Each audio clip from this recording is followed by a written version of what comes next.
こんにちは。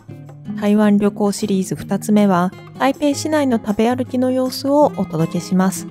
西門と適化街を観光しながらたくさん食べて、台湾を感じる一日。ぜひ最後までご覧ください。皆さんこんにちは。コージアースタイルのムートンです。今はピギーさんと台湾に来ています。今日は台湾旅行4泊5日の2日目の朝。昨日スターラックス航空で台湾に到着し、シーリン夜市で美味しい屋台飯を楽しみました。今日も台湾の美味しいご飯を求めて台北市内を散策します。まずは朝食を食べに行きましょう。今は午前9時。お天気は曇り。時々雨も降るそうなので、傘を持ち歩きます。本日のコースはこちら。まず、台北駅周辺で朝ごはんを食べ、その後龍山寺を観光し、西門エリアで食べ歩き、午後は適化街に行って、台湾コーヒーやお買い物を楽しんだ後、ニーシャー夜市で屋台を楽しみます。ホテルから歩いて15分くらい、台北駅が見えてきました。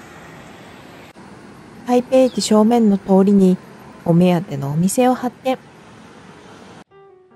台湾のおにぎり、ファントゥアンを購入します。行列ができていますね。具材を選んで注文すると、その場でおにぎりを握ってくださいます。熱々のご飯から湯気が出ていて、美味しそう。サランラップの代わりにビニール袋を使って、平らにしたもち米の上に具材を乗せ、筒状に握られます。ゲットしました。具材が全種類入っているおにぎりです。袋に入ったおにぎり、なんだか新鮮ですね。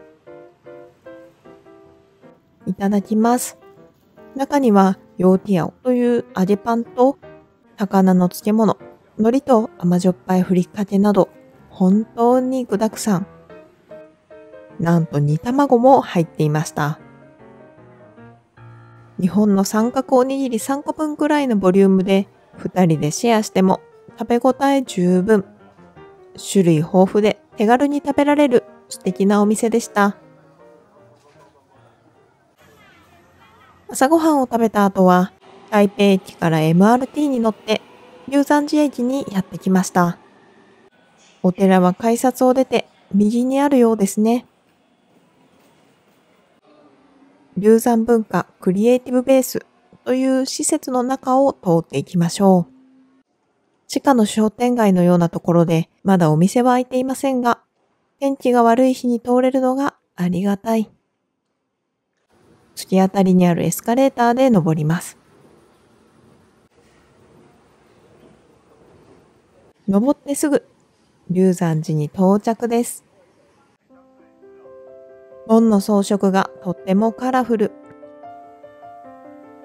奥へ行きましょう。朝9時半くらいですが、参拝客で賑わっていますね。龍山寺は台北で最も古い寺院の一つで、280年以上の歴史があります。仏教、道教、儒教の3つの宗教の要素が融合したお寺でとっても華やか。健康や商売繁盛、恋愛成就、学業成就など、あらゆる願い事を叶えてくれて、このおみくじもよく当たるので有名だそうです。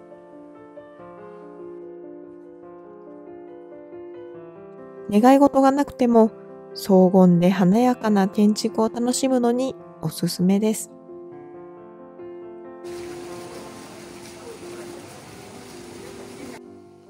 それでは龍山寺駅に戻りましょ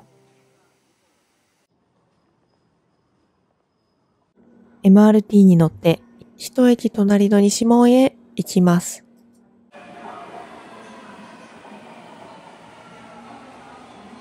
西門駅に到着しました。西門は台北の原宿や渋谷とも言われていて、若者文化の中心地だそうです。まずは台北で有名なタピオカ屋さんに向かいます。通りがとてもカラフルですね。到着です。幸福堂という歴史あるお店で日本にも出店しているそうです。タピオカを作っている様子が見ていて楽しいですね。コロコロとしていてなんだかかわいい。大きいお鍋で茹でられています。定番の黒糖タピオカミルクティーを注文。注文が完了するとおみくじを引けました。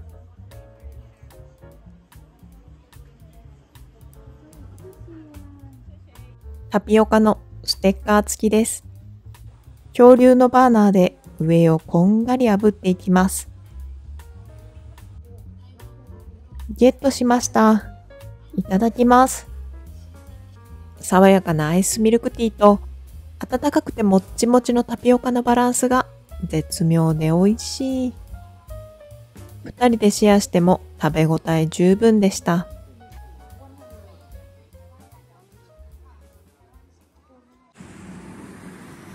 駅前に戻ってきました。タピオカを片手に交差点を渡って散策します。綺麗な赤レンガの建物、シーメン本楼にやってきました。この日はイベントがあり、正面の舞台でリハーサルをしていました。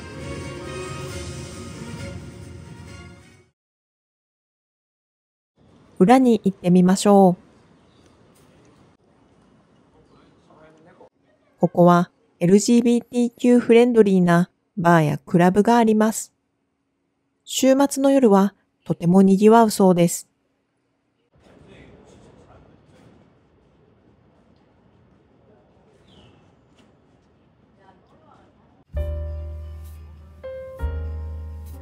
お店がオープンしたので中に入りましょう。入ってすぐ八角形のお部屋。日本が台湾を統治していた時代に作られたそうです。個性豊かな雑貨が多くてワクワクします。この建物は八角形と十字を組み合わせたような形だそうです。歴史紹介のパンフレットも八角形。奥に行ってみましょ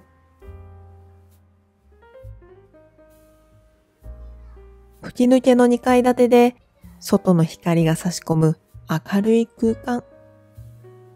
左右にいろんなお店があります。ハンドメイドのアクセサリーや台湾モチーフの小物などテイストがそれぞれ違っていて見てるだけでも楽しい。2階の明るい雰囲気もいいですね。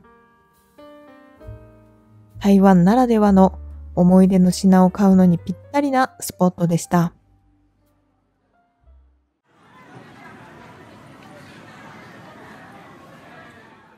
シーメン本楼から先ほどタピオカを買ったエリアに戻ってきました。お昼ご飯を食べに行きます。北に歩いて5分。到着です。テンテンリーというお店です。観光客にも地元の人にも人気で大行列。慣れた人はテイクアウトをしているようです。店の前で作られる料理が美味しそう。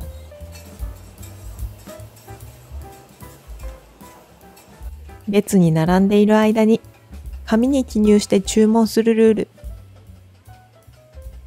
日本語のメニュー表も見せてもらえ、確認しながら注文表に個数を書きます。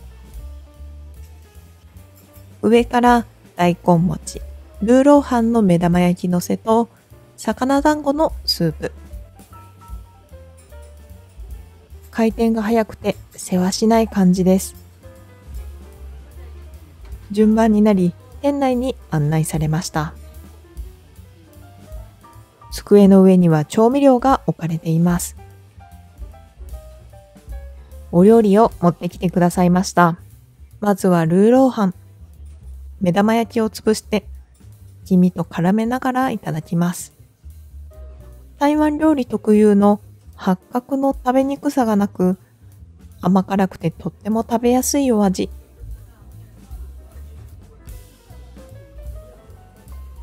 続いて魚団子のスープ。鶏ガラスープの中に魚団子が入っていて、魚のすり身の中にひき肉が入っています。もちもちして美味しい。最後に大根餅。大根を練り込んだお餅に甘辛いタレがかかっています。お餅自体に味はないのですが、タレが美味しい。お腹が膨れる一品です。日本人観光客に人気ということもあり、食べやすいお味でした。ごちそうさまでした。さっぱりしたものが食べたくなったので、天天里の斜め向かいにあるかき氷屋さんにやってきました。香春三兄弟です。かき氷の種類がたくさん。トーファーなどかき氷以外のスイーツもありますね。お店は地上1階と地下の2階建てで結構広く、大人数で来ても大丈夫そうです。かき氷を持ってきてくださいました。お店の人気ナンバーワンのメニューでアイスとマンゴー、キウイにイチゴが入った大きなかき氷。いただきます。氷が甘くてふわふわ。フルーツの種類も豊富で大満足。お腹がいっぱいのはずなのにペロリと食べられる美味しいかき氷。暑い日におすすめのお店です。西門エリアで十分楽しめたので、次は北にある敵課街へ行きます。徒歩20分くらいで歩いて行けなくもない距離ですが、歩き疲れちゃったので、ウーバーでタクシーを手配しました。台湾でも手軽に配車できるのがいいですね。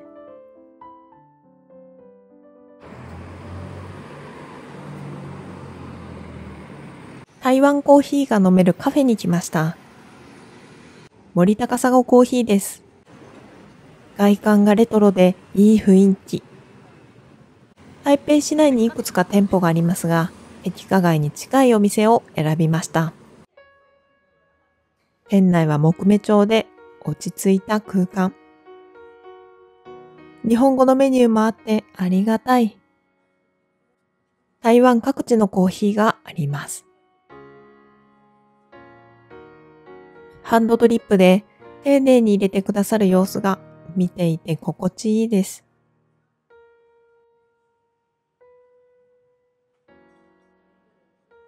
コーヒーを持ってきてくださいました。氷の入ったグラスとカップが置かれている特別感のあるコーヒー。ワクワクしますね。まずは試験管に入ったコーヒーを氷の入ったグラスに注いで香りを楽しみます。苦味というよりは酸味のあるコーヒーですが、突き抜けるような強い酸味があるわけでもなく、まろやかです。ポットの中にある残りのコーヒーをいただきながら、ゆっくり過ごしましょう。持ち帰りのコーヒー豆も売っているので、お土産にもおすすめです。1時間くらい、落ち着いた雰囲気のカフェで、ゆっくり休憩できました。これからお買い物に敵課街へ向かいます。台北は歩道に屋根があるところが多いので、ぐずついた天気でも観光しやすくていいですね。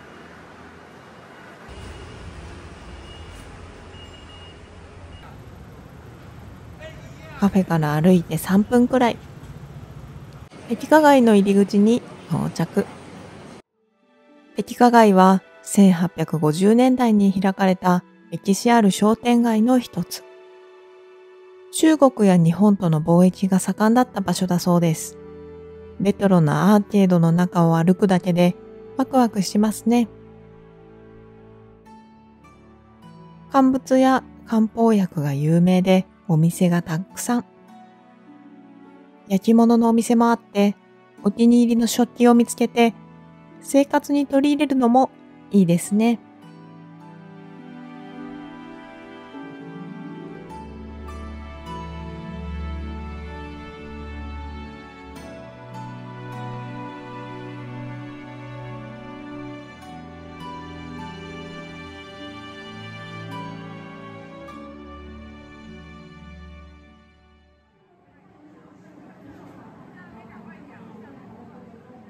お目当てのドライマンゴーを買いに来ました。種類豊富で迷いましたが、日本語を話せるお店の方に説明してもらえ、マンゴーを買えて大満足。晩ご飯前の休憩にカフェへやってきました。雑貨店の2階にあります。この階段を登った先にあるカフェです。店内はウッド調の落ち着いた雰囲気で、窓からの光が心地よい空間。台湾産の茶葉やコーヒー豆を使ったチョコレートを提供しているのが特徴です。ショーケースの中のチョコレートが綺麗。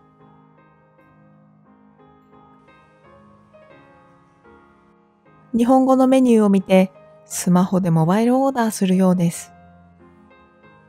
チョコレートやコーヒーの種類が豊富で迷ってしまいますね。注文したものを持ってきてくださいました。東方美人茶と東方美人茶のチョコレートです。お茶はとても香り豊か。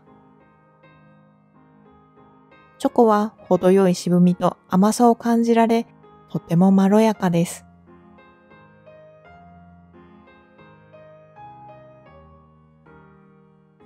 続いて茶コーヒーをいただきます。お茶は東方美人、コーヒーは芸者が使われています。茶コーヒーというものを初めて飲みました。一口飲むとお茶の香りが鼻を抜けるのですが、味はコーヒーで、後味はお茶にもコーヒーにも感じられる複雑な体験です。本を読んだり、次の日の観光の計画を立てながらのんびり過ごせる素敵なカフェでした。台北定番の観光地、碧華街は、そのレトロな街並みと買い物やカフェを楽しめるエリアでした。今いるのは碧華街の北の方。南から上がってきました。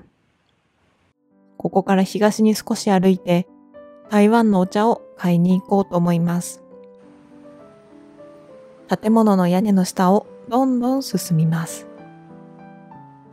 少し小道を覗き込むと、道中にローカルな出店もあり、とてもディープ。東の大通りに近づいてきました。向かいの大きな看板が目印です。ここは茶葉のお店が2つ並んでいて、どちらも量り売りをしてくれます。向かって左側のお店は、綺麗な店内で入りやすく、観光客も多い雰囲気。店内にある大きな缶の上の数字は 600g あたりの値段だそうです。缶の中には茶葉がいっぱい。さっきのお店は少し混雑していたので、右のお店で購入しようと思います。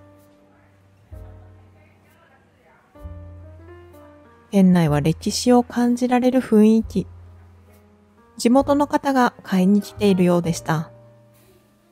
お店の方は日本語がとても上手で、日本語のメニューもあって、。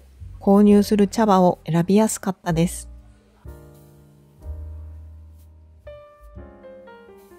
缶の中の茶葉を測って梱包してくれます。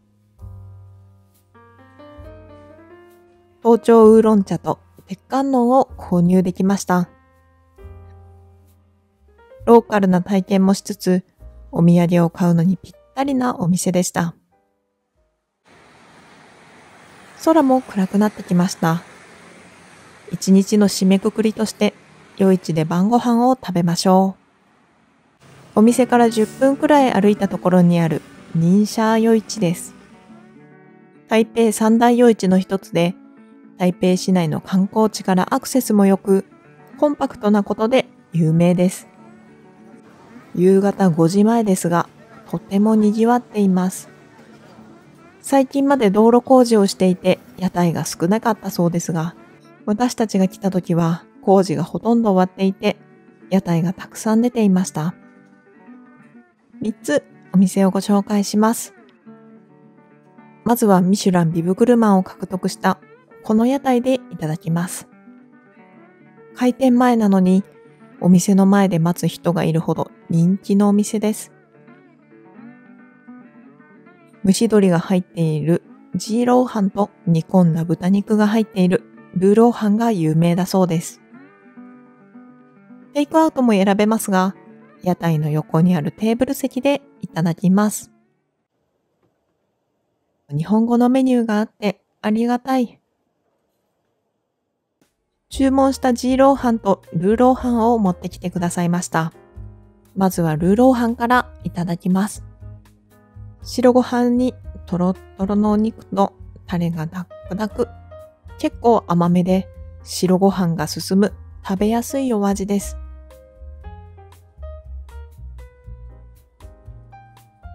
続いてジーローハン。鶏胸肉を裂いて作られているみたいです。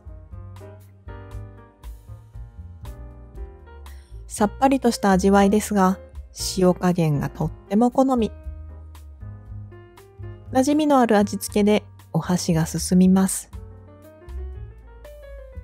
2人でシェアしてペロリと食べれました。2店舗目は奥に見えている青色の看板のお店です。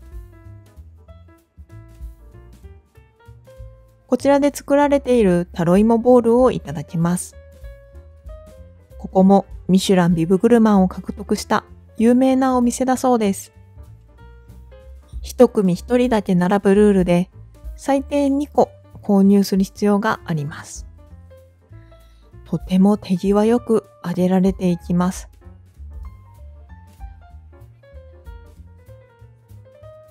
この存在感のある黄色い丸いものは卵黄を塩漬けしたもの。卵黄入りとなしの2種類から選べるそうです。手に入れました。結構大きいですね。まずは中に何も入っていない方をいただきます。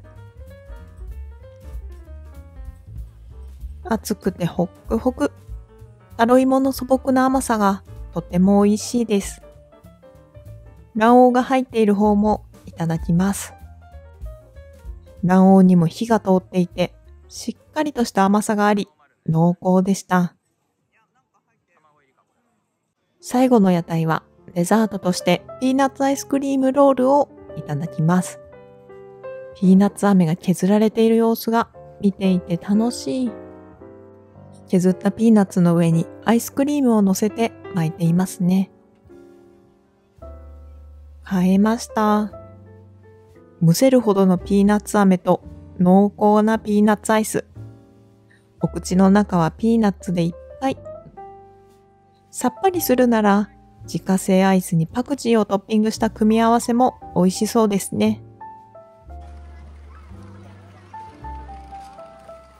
夜市の終盤にはミニゲームのコーナーもありました。混雑していましたが、お祭り気分で大満足の夜市でした。それではホテルへ帰りましょう。夜の台北は渋滞するので、タクシーではなく MRT に乗って帰ります。台北市内でたくさん食べて歩いた一日。とても充実していました。次回の動画では宿泊したホテルと周辺の様子をお届けします。ぜひチャンネル登録とグッドボタンの上、次回の動画もお楽しみに。それでは皆さん、良い一日を。